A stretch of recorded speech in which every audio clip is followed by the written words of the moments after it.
이 시간에는요, 한국 M&A 거래소 이창헌 회장님 나오셨습니다. 우리 회사 가치는 얼마일까? 중소기업 M&A를 통해서 알아보는 기업가치 평가와 사업 경쟁력의 중요성 함께 이야기 나누겠습니다. 반갑습니다. 네, 안녕하십니까. 지난번에 나오시고 또 나오셨습니다. 예, 반갑습니다. 네, 지난번에는 기초편, 예. 오늘은 조금 더 깊게 들어가서 예. 기업 가치 평가라든가 예. 중소기업 경영자가 M&A를 할 수 있다면 네. 혹은 받을 수 있다면 네. 이런 관점에서 예. 좀 여쭤보겠습니다. 일단 예. 지금 최근에 M&A 트렌드는 좀 어떻게 많이 흘러가고 있습니까? 사실은 M&A 트렌드가 상당히 중요한데요. 그 이유는 우리가 일반적으로 이제 패션, 뭐 의류 이런 쪽의 트렌드를 많이 얘기를 하는데, 뭐 복고풍이라는 얘기도 있듯이 그런 트렌드는 예전에 왔다가 갔다가 다시 왔다가 하기도 하고, 그런데 M&A 트렌드는 뭐에 논리적 근거가 있냐면 현재 시대적 상황과 기술 환경, 또 M&A 환경이 같이 논리적으로 묶여가면서 이렇게 가야 된다는 것이 만들어지기 때문에 다시 복고풍이 올 수도 없는 거고, 그래서 상당히 트렌드는 중요하다 이렇게 생각을 합니다. 그러면은 이제 그 M&A 트렌드를 어떤 내용 가지고 설명을 하는 것이 우리 기업 하시는 분들 또 컨설팅 하시는 분들한테 좋을까 이렇게 생각이 드는데, 전에 제가 전편에서 뭘 얘기했냐면 매도 기업과 매수 기업에 있어서 매도 기업은 타이밍이 무지 중요하다. 그렇죠. 거기에 따라서 죽고 살고가 결정이 된다. 그런데 매수 기업은 타이밍도 중요하고 매수 목적도 중요하다. 이 두 가지를 얘기를 했어요. 이 트렌드라는 것은 역시 매수자가 이끌고 가는 거기 때문에 매수자 입장에서 설명을 들면, 타이밍 차원에서 말씀을 드리면 그동안은 이제 매수자들이 어떤 기업을 사업을 영위하다가 이게 너무 정체되어 있는데 돌파구가 없을까? 그런데 다행히 회사에 돈은 상당히 있다. 이런 경우에 M&A를 고민을 하고 M&A를 했어요. 그런데 지금은 그렇지 않죠. 또 과거에는 상장을 하고 나서 이제 공모자금이라든지 돈이 좀 쌓이니까 이 돈 가지고 한번 M&A를 해봐야지 이렇게 생각을 했죠. 근데 지금은 그렇지 않습니다. 아까와 같이 그 정체된 기업이 있을 때 M&A, 물론 지금도 하긴 합니다만은 지금은 자기가 성장하고 있어도, 그리고 돈이 좀 모자라도 더 성장을 위해서 M&A를 합니다. 그러니까 도전적이고 공격적으로 하죠. 적극적으로 합니다. 그리고 과거에는 말씀드렸다시피 상장을 한 후에 했는데 지금은 상장하기 전에 M&A를 하죠. 상장을 위해서도 하기도 하고 또 상장 가치를 높이기 위해서도 M&A를 합니다. 그랬을 때 이제 그러면은 그 타이밍은 그런데 그 목적은 뭐냐? 목적은 지난 전편에서도 말씀드렸다시피 이제 시너지형이 가장 보편적으로 하는데, 사업 발전형, 비전형이 요즘에 많이 일어나고 있다 이렇게 말씀을 드렸는데, 이제 시너지형을 조금 더 구체적으로 말씀을 드리면 동일 고객형, 지난번에 네이버 한 게임 해서 왜 커졌느냐, 고객이 같았다고 했죠. 그 다음에 이제 동일 공간형 시너지 M&A가 있어요. 지난번에도 왜 백화점에 막 풀어가지고 이렇게 대표님 말씀하셨죠. 그게 이제 동일 공간형 시너지입니다. 특히 이제 그 가전제품이라든지 집 안에서 뭐 공기청정기도 있고 무슨 뭐 냉장고도 있고 세탁기도 있지만 TV도 있지만 다 틀리죠. 목적도 틀리고. 그런데 같은 공간, 가정이라는 공간에서 하다 보니까 살 수 있는 그 공간형 시너지가 있고, 특히 뭐 그런 경우에는 또 자동차 공간도 있죠. 뭐 오디오, 비디오 서로 제품도 틀리고 목적도 틀리고 제조사도 틀린데 거기서 다 씁니다. 이렇게 동일 공간형 시너지가 있어요. 최근에 뭐 독일에 있는 뭐 자동차 회사가 네덜란드에 있는 오디오 회사를 아예 인수를 그렇죠. 아예 그냥 가져와서 그냥 적극적으로 그렇죠. 예. 뭐 이런 전에는 이제 재무적 투자가 많았다면 지금 이제 전략적인 투자인 거고, 또 매도하는 입장에서도 하다 하니까 안 되니까 이제 매수자를 찾는 그런 게 아니라 곡선이 꺾이기 전에 잘 성장하고 있을 타이밍에 하는 경우도 많아지고. 시너지형에는 또 그거 외에도 패키지 시너지라고 있어요. 네. 예를 들면은 뭐 연필을 제조하고 수출한다. 그 사람이 예를 들어서 지우개를 제조해서 수출하면 어떨까? 역시 연필은 지우개가 있어야 되기 때문에 전혀 틀린 제품이지만 패키지로 들어가는 겁니다. 네. 그 외에 이제 상당히 제가 트렌드로 얘기할 수 있는 것이 융합형 시너지입니다. 이 융합형 시너지는 전혀 관계가 없는데 융합했을 때 시너지가 나요. 이 시너지는 일반적으로 이건 시너지 난다라고 생각한 시너지보다 훨씬 더 큽니다. 예를 들면은 요즘 빅데이터, AI 이슈가 되고 있는데 빅데이터와 AI는 전혀 달라요. 그런데 이 결합을 통해서 어마어마한 시너지를 낼 수 있고 또 IT 같은 경우도 IT와 바이오, 네. 또 IT와 어그리컬처, IT와 메디컬 이거에 대한 융합 전혀 틀린 분야가 융합이죠. 또 센서와 센서 분석, 센서 자체하고 분석은 전혀 틀린데 이게 융합이라든지 또 무슨 화상 촬영과 그 이미지 전달하는 미디어 이것도 다르지만 융합이 엄청나게 큰 시너지가 나죠. 회장님이 지금 M&A를 진행 중이시거나 완료하신 곳들의 대략적인 회사들이 좀 나오고 있는 것 같은데요. 다양합니다. 예.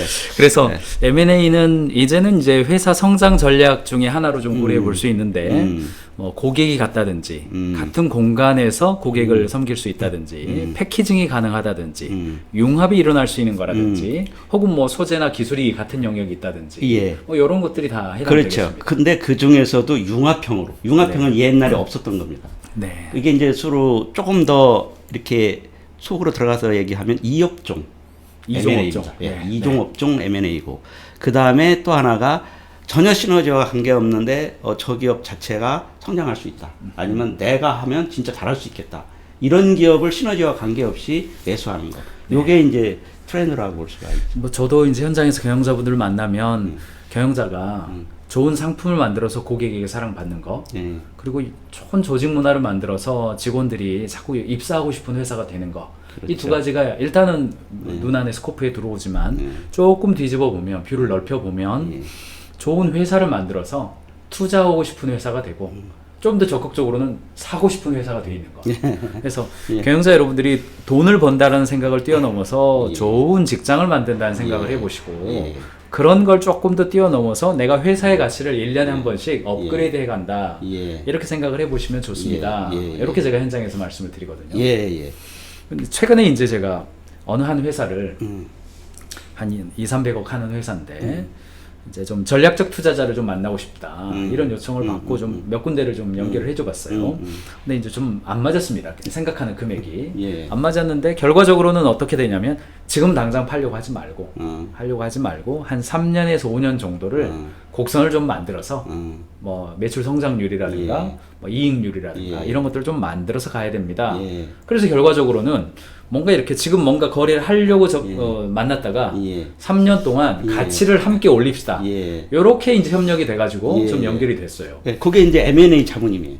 그러니까 자문이죠. M&A는 네. 이제 중개가 있고 자문이 있는데 네. 중개는 매도자 매수자를 매칭해서 그 수행을 하는 역할을 하는 바로 거고 이제 그 딜을 진행하는 그렇죠. 거고. 자문은 네. M&A 관련해서 컨설팅을 해주는 건데 중개는 성사될 때 성사수수료를 받지만 자문은 매달 받을 수도 있고요. 분기별로 받을 수도 있고 그리고 성사됐을 때 또 받을 수도 있고 그랬을 때 이제 두 가지 경우의 자문이 선정인데 아까 지금 말씀하셨다시피 조금 더 곡선을 만들어서 하겠다 하는 측면의 자문이 있고 또 하나는 이 회사와 시너지를 난다든지 발전할 수 있는 역량 있는 기업이 어떤 유형일까 매수자 입장을 봤을 때 그래서 거기에 어떤 형태로 제품을 가공해서 제공을 해줄까 요게 이제 또 한 경우에 컨설팅이 되겠죠. 아하, 그렇군요. 뭐 경영자분들 입장에서는 지금 당장 뭐 M&A에 대한 생각은 없다 하더라도 이렇게 좋은 체력을 만들어서 성장해 가는 것 이거에는 모두가 다 관심이 있을 것 같습니다만 그렇죠. 어떻습니까? 뭐 한 3년에서 뭐 기간도 어떨지 모르겠네요. 한 3년에서 5년 정도 M&A 자문을 한다고 볼 때 어떤 꼭지들을 좀 대화 나누면서 가게 됩니까? 이제 자문을 하다 보면 이제 두 가지 극단적인 상황이 벌어질 수 있어요. 이렇게 해서 팔려고 자문했는데 그 회사가 IPO도 되고 더 커서 거꾸로 상대방을 사는 경우가 있어요. 네, 네. 예. 그건 대박인데. 예, 그런 경우 있고 아까 극단적이라고 했는데 또 한 가지 경우는 죽는 경우가 있어요. 아하. 그래서 그때 매수자가 되게 깎아서 얘기해서 안 팔았는데 그때 팔을 걸. 특히 이제 코로나 경우에도 그런 게 많이 해당이 되죠. 코로나 전에 매도자가 이거 적어도 120억은 실제 저는 이제 실제 사례가 많이 네, 얘기를 하는데 네. 최하가 120억입니까? 네. 120억입니다. 받을 돈이. 네. 근데 매수자가 90억 주겠다. 아하. 근데 거기서 30억 차이네. 네, 30억인데 내리지도 않고 얘는 올라가지도 않고 경직돼 네. 있었어요. 네. 그래서 깨졌는데 그 매수자 측이 화장품 또 막 어느 정도 하는 상황인데 코로나가 터지면서 이게 마스크를 쓰니까 화장품이 안 팔렸어요. 안 팔렸죠. 그래서 사라졌어요. 아하. 그래서 어떤 그 과정에 예기치 못한 그런 그 그냥 이벤트가 나오던데 30억을 포기하고 팔았더라면 그렇죠. 이런 생각을 할 수 있겠네요. 그렇죠. 예. 네. 근데 이제 M&A는 뭐가 또 중요하냐면 매도자분들이 진짜 생각해야 될 게 있는데 기회 비용이라는 게 있어요. 내가 예를 들어서 100억을 받는데 150억을 받아야 되겠다 해서 몇 년 후에 150억을 진짜 받았다고 하더라도 5년 전에 100억을 받은 걸 가지고 이 100억 가지고 자기가 높일 수 있는 가치를 높일 수 있는 기회가 있거든요. 그 기회 비용을 잃어버리는 거죠. 그래서 항상 사업하시는 분은 기회 비용을 봐야 돼요. 네. 그래서 제가 사실은 이제 다른데 강의를 많이 연락을 하는데 안 하는 이유가 있어요. 강의해서 많은 분들이 도움받고 또 좋은 건 좋은데 제가 강의 시간에 사업에 열중했을 때 사업의 가치를 훨씬 더 키울 수 있다. 그것도 기회비용이죠. 그렇죠. 네. 그래서 사업 가치를 키울 수 있는 기회 비용을 들여서 강의를 하는 거거든요. 그러다 보니까 지방 같은 데는 뭐 별별 그 뭐랄까 조건들이 막 날라오죠. 대단한 조건들인데 안 나갑니다. 근데 오늘 이제 그 가인지 캠퍼스라든 이런 경우는 워낙 또 명망도 있을 분들은 대단한 분들이 많으셔서 제가 아침부터 일찍 나왔습니다. 감사합니다. 네. 그래서 매도자들은 그것도 같이 고민을 해야 됩니다. 네. 그 부분 조금 새롭네요. 네. 내가 100억에 올해 거래를 안 하고 5년 후에 150억을 받는다고 한들 예. 그 5년 동안의 50억의 가치와 그렇죠. 차라리 그때 결심을 해버리고 예. 5년 동안 새로운 일을 했을 때의 가치 그렇죠. 기회비용이죠 일종의 예. 그걸 또 고려해봐야 된다. 예. 특히 이제 가압승계형 M&A 같은 경우는 이제 나이들 분들이 많잖아요. 네. 그러면 10억이라도 더 벌려고 1년, 2년 하는데 그분들은 자꾸 연루해지잖아요. 네. 건강이 갑자기 찾아온다. 그러면 헐값으로도 내놔야 되는 거고. 또 하나는 그 자금을 그냥 받아서 편안하게 자기들이 예를 들어서 이자만 넣어도요. 거기는 자기 월급 받고 뭐 해봤자 회사 돈이 자기 돈은 아니니까 쓸 수가 없는 거고 월급 가지고 쓰는 건데 이자 해도 월급의 10배는 나와요. 그 돈 가지고. 그래서 그거를 생각을 좀 못한다는 생각이 근데 아까 말씀하실 때 이제 매수자는 매수의 목적과 시너지가 중요하고 매도자는 타이밍이 중요하다. 근데 이제 매도자 입장에서 이 타이밍이라고 하는 게 이제 곡선이 우상향으로 이렇게 올라갈 때 이제 가장 좋은 상태인 거잖아요. 그 타이밍을 놓치면 이제 좀 어려워지는 건데 그 타이밍이 계속 잘 될 것 같단 말이죠. 예. 더 좋아질 것 같고 또 좋아질 것 주식 같고. 사가지고 이제 기다리는 없었는데 그런데 또 아이러니컬한 게 있어요. 네. 매도자가 그 곡선이 이제 떨어지기 시작할 때 올리는 방법이 있어요. 아하, 그걸 어떻게 됩니까? 매도자가 다른 기업을 인수하면 됩니다. 아. 그래서 어떤 기업은 매도를 하는데 다른 기업을 인수해서 가치를 전체 키워가지고 다시 팝니다. 그게 이제 어떻게 보면 2단 뭐 돌려차기라는 게 비슷한 건데 고급 기술이 들어가네요. 차는데 네. 한 단계 더 올라가서 차죠. 예. 그러네요. 예, 그래서 그게 요즘 또 새로운 신모델로 뜨기 시작을 했어요. 아, 예를 들어서 내가 직원 수가 한 40명 되는 뭐 지금 뭐 한 150억이다. 근데 요것을 뭐 직원 수 한 100명 이상의 한 1000억 드는 예. 회사랑 좀 예. 딜을 하고 싶다. 예. 그러면 차라리 직원 수 한두 명 되는 데를 예. 차라리 그냥 인수를 해가지고 그렇죠. 몸집을 더 건강하게 할 수도 있다. 예. 아하. 그런데 이제 매도 기업이 그런 이제 대개의 경우는 생존형에서는 그건 어렵고요. 바로 무너지기 때문에. 그렇죠. 성장형에서는 그게 가능해요. 이제 요즘은 성장형도 다 많이 팔잖아요. 다른 그렇습니다. 목적 전환도 있고 뭐 여러 가지 이유로 해서. 그런데 내가 요 과정을 더 높이 뛰게 해서 팔겠다. 그러니까 더 높여서 파는 거니까. 네. 아니면 떨어지고 있는데 누가 보면 안 사잖아요. 오히려 더 밑으로 사죠. 계속 떨어지니까. 그렇죠. 이걸 다시 올려놓는 상황을 만들어 놓고 팔겠다 하는 것이 바로 M&A를 거꾸로 자기가 해서 네. 그걸 파는 겁니다. 이거는 이제 무슨 얘기냐면 상장을 할 때 자기가 못하니까 M&A를 해서 상장시키는 거 논리가 그렇죠. 비슷하다. 네. 이게 협상에서 이기려면 시간을 내 편으로 만들어라. 네, 여기 그렇죠. 협상의 격언 중에 하나인데 그렇죠. 곡선이 떨어지기 시작하면 매수자 입장에서는 시간이 내 편이니까 예. 오히려 더 막 이렇게 예. 하면 결국은 급하게 예. 매도하게 되는데 매도자 입장에서는 시간을 내 편으로 만드는 방법 중에 아예 다른 회사를 가지고 와서 성장 곡선을 만들어 놓은 상태로 그렇죠. 또 딜을 예. 해보는 그리고 또 매수자도 생존형이 있어요. 매수자도 생존이 예. 있다. 매수 안 하면은 죽습니다. 이걸 뒤집어서 생각하면 그렇게 예. 되죠. 그게 뭐냐면은 그동안 잘 됐어요. 네. 그래서 쭉 성장을 거쳐서 성숙기라는 게 다른 말로 말하면은 잘 되는 기업에서는 캐시카우 역할을 하는 거예요. 네. 돈이 계속 싸지죠. 성장은 안 했지만. 그런데 이게 쇠퇴하기 시작을 해요. 그러면 쭉쭉 떨어지면 이대로 가면은 3년 후면 있는 돈 고갈난다. 이렇게 나와요 벌써. 짧으면 1, 2년 내에 이 돈 고갈되겠다. 네. 그럼 고갈되면 어떻게 되죠? 이제 죽는 거예요. 자, 그러니까 고갈되기 전에 이 돈으로 이걸 살릴 수 있는 회사를 인수하겠다. 네. 그래서 떨어지는 곡선을 다시 위로 올리는 겁니다.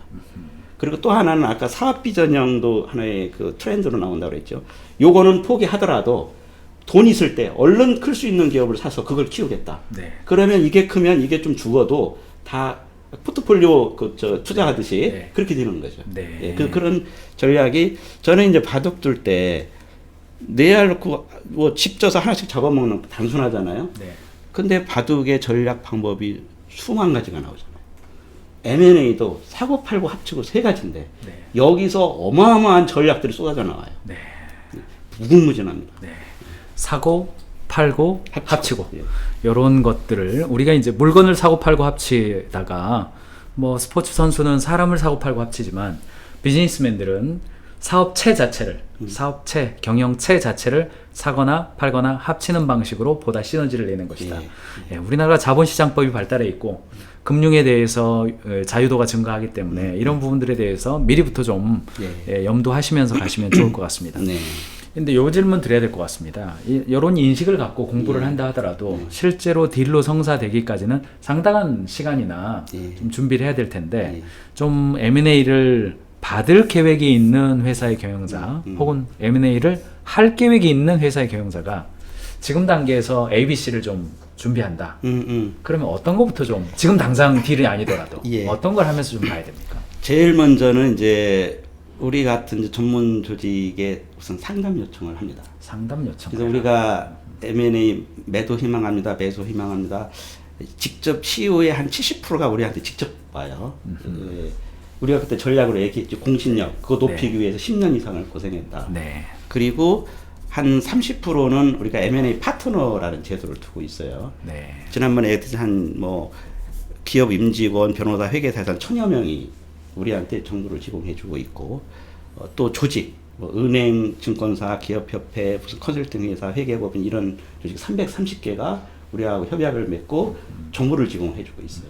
근데 그분들이 M&A를 안 해봤던 조직도 있지만 M&A를 잘했던 조직도 있지만 왜 그러느냐 매칭 때문에 우리한테 이렇게 주는 이유가 있는데 지금 이제 질문하신 거가 미래에 그렇게 되어진다 하더라도 지금 경영자가 좀 어떤 것들을 준비해 가면 좋은 가치로 평가를 받고 그렇죠. 잘 준비될 수 있을까? 그렇죠. 그래서 이제 우리가 처음에 의뢰 오면 무조건 하라고 해서 가는 게 아니고 상담을 합니다. 지금 어떤 상황이고 이 사람이 뭐를 희망하고 있고 두 가지를 보면 알아요. 지금 어떤 상황이냐 안 좋은 상황이다.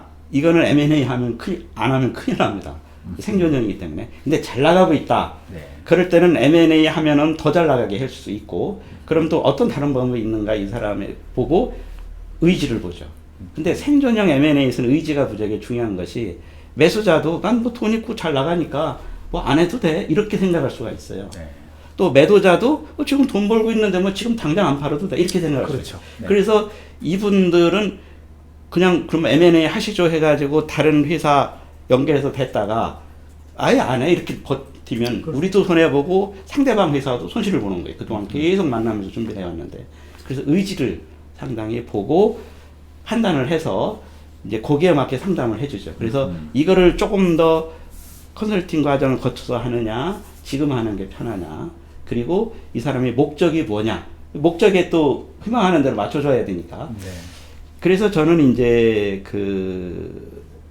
상징적인 의미가 있는데, 매수자는 매도 기업을 사지만 속마음은 뭐냐, 희망을 산다, 이렇게 생각해요. 희망을 산다. 예, 희망을 사는 겁니다.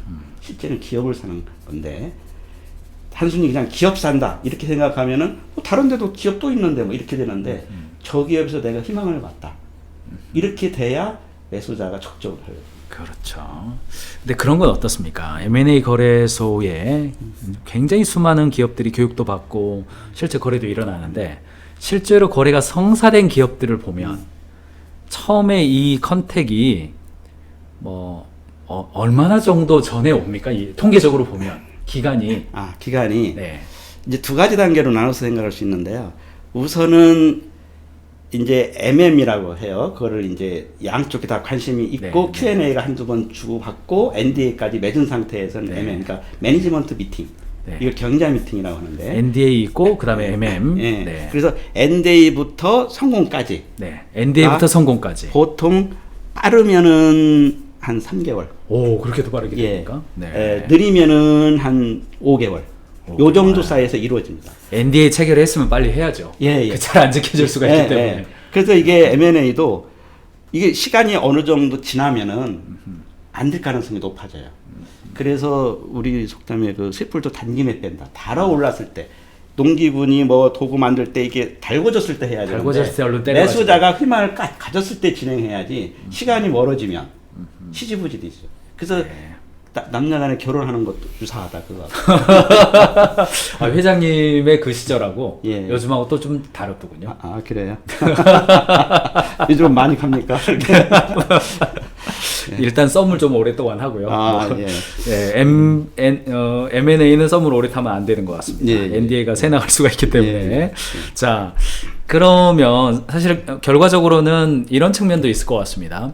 경영자는 다양한 이유로 이 사업체 자체가 보다 더 좋은 사람을 만나서 성장을 바라지만은 직원들과 또 한솥밥 먹고 이렇게 열심히 하자, 또 깃발을 같이 들었단 말이죠.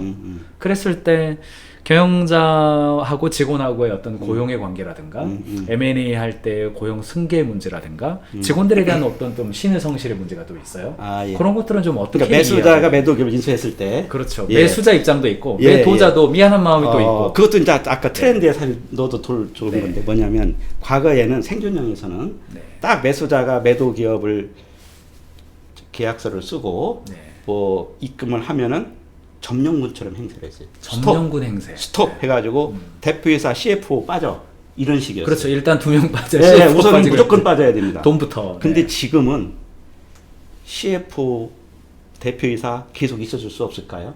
이렇게 요즘 하고 있어요. 네. 우선은 그 계기가 어디서 나왔냐면, 특히 펀드에서는 계속 사람을 밖으로 넣어줘야 되는데 넣어줄 수가 없어요. 일단 현실적으로. 그러니까 그 대표를 신임하면 제발 좀 있어주세요. 스톡옵션도 다시 주겠습니다. 인건비도 올려주겠습니다. 그리고 일반적으로 인수하면서 직원의 후생복지를 좀 올려주면서 하는 경우가 많죠. 이제 확실하게 더 전념화시키기 위해서.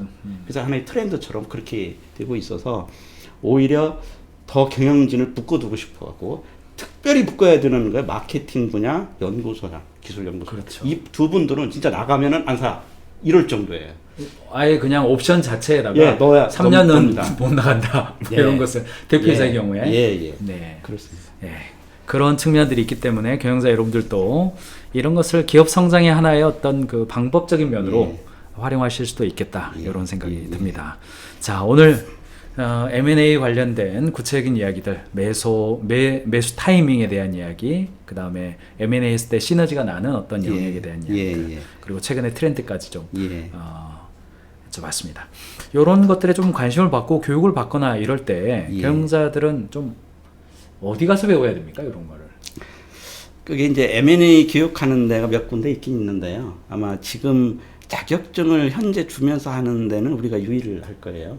전에는 자격증 데가 한두 군데 더 있었었는데 그냥 시지부지 좀 사라졌고, 왜 그러냐면 역시 교육도 우리가 M&A 거래소처럼 그래서 우리가 산학연을 같이 가지고 있다. 국내에서 유일하게 산이 M&A 거래시키는 것이고 학이 수업하고 자격증을 주고 연구가 우리 연구소가 있어요. R&D 연구도 하고 계속 하는데 그렇게 하다 보니까 서로 상승 시너지가 나서 우리가 M&A 거래소가 없다면 아마 학도 이렇게 좀 성장을 못했을 텐데 같이 맞물려 돌아가면서 지금 자격증을 주고 있습니다 우리가. 그리고 이제 다른 데서도 그냥 교육 자체는 몇 군데 하고 있는 걸로 알고 있어요. 네. 아마 요 책이 정말 벽돌보다 더 두껍습니다. 요 책을 최근에 내주셨는데 2판 4판 M&A, 2판 4판 M&A 요 책도 한번 참고로 참고로 두껍습니다. 꼭 필요하신 부분 좀 공부하는 후학들을 위해서 책을 써주셨으니까 참고하시면 좋겠고요. 비슷한 질문입니다만 유튜브 쪽의 댓글에 M&A 매각 진행 시에 임직원들에게 공개하는 게 좋을까요? 비공개하는 게 좋을까요? 아까 잠깐 대답은 하셨지만 그래도 짧게 한번 대답을 그 시점을 타이밍을 보통 일반적으로 실사 받을 때까지는 숨깁니다. 실사 때까지는 숨기고. 그 M&A가 왜 영향력이 있냐면 직원들이 좀 불안하게 생각하는 경우가 있어요. 그렇죠. 근데 그 이유는 사실은 그게 불안한 게 아니라 희망을 가져야 되는데 우리나라는 왜 불안하게 생각하느냐? 제가 연구를 해봤더니 생존형 M&A 때문에 그래요.